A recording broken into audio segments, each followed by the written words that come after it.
Polres Sukabumi Kota memastikan terkait adanya laporan dugaan perundungan anak SD di Kota Sukabumi sedang diselidiki. Kasat Reskrim Polres Sukabumi Kota, AKP Yanto Sudiarto mengungkapkan, pihaknya telah menerima laporan dari orang tua korban pada 16 Oktober 2023. Pihak penyidik, kata Yanto, akan melakukan penyelidikan lebih lanjut dan mencari titik terang dari laporan tersebut. Sementara itu orang tua korban, DS, usia 43 tahun, mengungkapkan, terkait dengan dugaan adanya perundungan.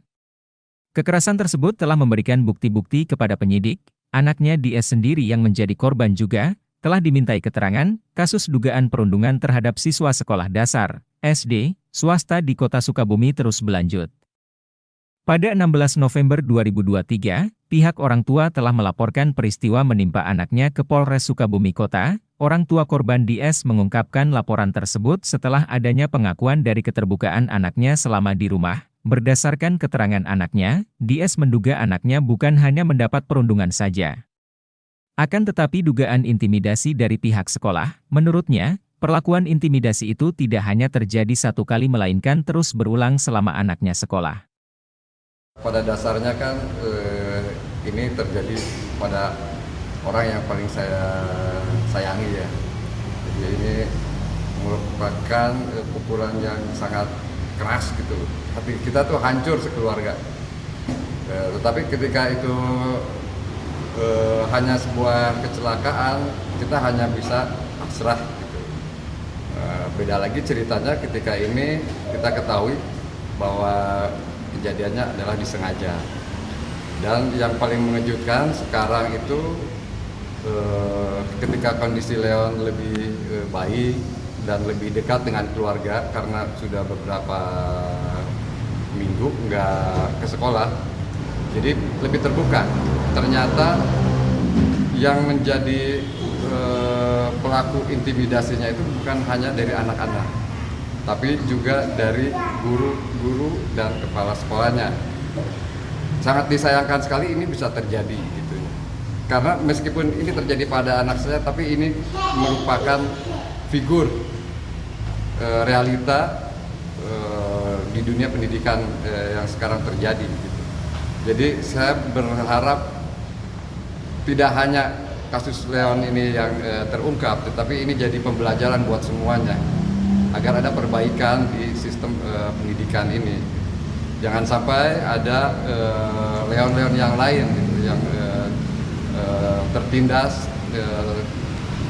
terintimidasi di sekolah. Jadi ya, selama ini Leon selalu menutup-nutupi, selalu bilang hal-hal yang baik tentang sekolah. Nah sekarang Leon sudah terbuka, saya menyimpulkan bahwa selama ini Leon berada di bawah tekanan karena dia berbicara tidak sesuai dengan kenyataannya. Berarti Leon di sana tidak bahagia di sekolah, tidak mendapatkan kesenangan yang seharusnya pada umurnya dia. Jadi itu yang saya sesalkan. Dari guru, contohnya itu kejadian direkayasa sama gurunya. Bisa dibayangkan ketika anak sedang trauma berat, tangannya patah dan patahnya juga bukan patah biasa, sehingga dia berbalik si tulangnya, dibawa ke ruangan di UKS bersama-sama dengan pelaku temannya itu, dan gurunya mengintimidasi dengan cara memberitahu apa yang harus dilakukan dengan berbohong. Jadi gurunya bilang, Leo, nanti kamu jangan berkata sebenarnya ya. Nanti kamu bilangnya kamu keluar datang dari toilet, masuk ke tarik-tarikan, kamu nolongin yang satu, tangannya dilepasin, terus temannya jatuh, kamu tersandung ikut jatuh, kayak gitu. Dan itu konsisten sama Leon dipegang omongan itu sampai dengan kemarin. Nah, adapun selama hari-hari di sekolah Leon, guru-guru dan kepala sekolah itu mengintimidasi Leon dengan memastikan kalau Leon itu tidak bersuara, tidak speak up. Contohnya begini, Leon dipanggil ke depan kelas ketika yang lain mengerjakan tugas. Leon, kamu belum bilang kan sama orang tua apa kejadiannya? Belum Pak Bu. Benar, ya. Kalau misalkan kamu bilang ibu marah loh, dia bilang, enggak kok bu, ya udah. Terus nanti di lain hari ketemu lagi istirahat dipanggil, lihat sini, kamu udah bilang belum? Belum kok bu. Dia bilang, yang bener, iya enggak, oke ya udah sana. Ada juga ketika kemarin tuh setelah sebelum mereka mengirimkan ancaman ke saya, ultimatum dikasih waktu 3 kali 24 jam. Ternyata beberapa hari sebelumnya itu kan Leon masuk lagi ke sekolah. Dia mempersiapkan Leon untuk dibungkam dulu di sana. Kadang dia pulang itu jam 3 sendirian ketika dijemput gitu. Dan ternyata Leon ngasih keterangan ketika dikasih pelajaran itu suka didatengin sama gurunya. Maka kejadian itu jadi kecelakaan itu berarti, sejak masuk sekolah ya terus konsisten dia berbulan-bulan berarti ya mendapatkan kejadian Februari di rumah sakit, terus istirahat di rumah sekitar sebulanan gitu ya. Dia masuk sekolah itu berarti langsung dikasih mulai terungkap itu mulai Juli atau apa? Mulai terungkap itu baru September. Jadi Leon itu membungkam dari selama itu. Meskipun saya sudah komplain, tapi Leon masih bungkam. Leon hanya cerita ke saya, baru dengar ceritanya itu ketika Leon saya takut-takuti. Waktu itu Leon saya takut-takuti, Leon kenapa ini penanganan dari dinas sama sekolah itu lama ya? Terus Leon jawabannya nggak tahu. Kalau misalkan lama aja, Dedi mau laporin ke polisi aja ya? Leon bilang jangan. Kalau nggak mau dilaporin ke polisi, Leon harus jujur. Ya udah, akhirnya jujur lah Leon di situ bahwa kejadiannya Leon didorong dengan skenario seperti ini, seperti itu.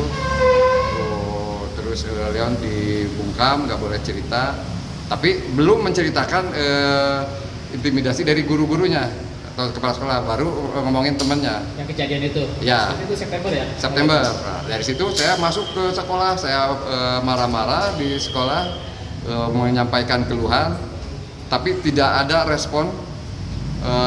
Menunggu 3 hari, akhirnya saya keluar. Nah, gitu. Setelah mereka datang, lalu kita melakukan pertemuan. Dari pihak sana, saya kasih tawaran. Kasarnya begini, karena saya udah marah ya. Ya udahlah, ini maunya kayak gimana? Mau ganti rugi atau mau saya lanjut ke jalur hukum? Jawabannya itu spontan, langsung kepala sekolah dengan orang tua murid, ya udah kita ganti rugi aja, ya udah. Nah, setelah berjalannya waktu, saya melihat sekolah banyak tekanan dari luar, saya mesti punya perasaan iba. Akhirnya saya tidak melakukan laporan ke kepolisian, bahkan kejadian itu pun saya tarik lagi. Artinya karena melihat Leon yang kondisi psikisnya yang labil, saya sudahi itu. Jadi pertemuan kita damai, bukan kita pertemuan melakukan musyawarah atau melakukan cari benang merah, itu bukan. Itu sama sekali ketika pertemuan dimulai saya langsung mengatakan ini kita jadikan pelajaran. Saya tarik suatu kasus ini sebagai pelajaran. Saya stopkan, tapi kita perhatikan anak-anak. Perhatikan Leon, lihat psikisnya, lihat yang lain juga. Bukan hanya Leon jadi korban, anak-anak yang melakukannya juga itu korban. Bayangkan kalau didiamkan, masa depannya itu mau kayak gimana? Saya bilang kayak gitu.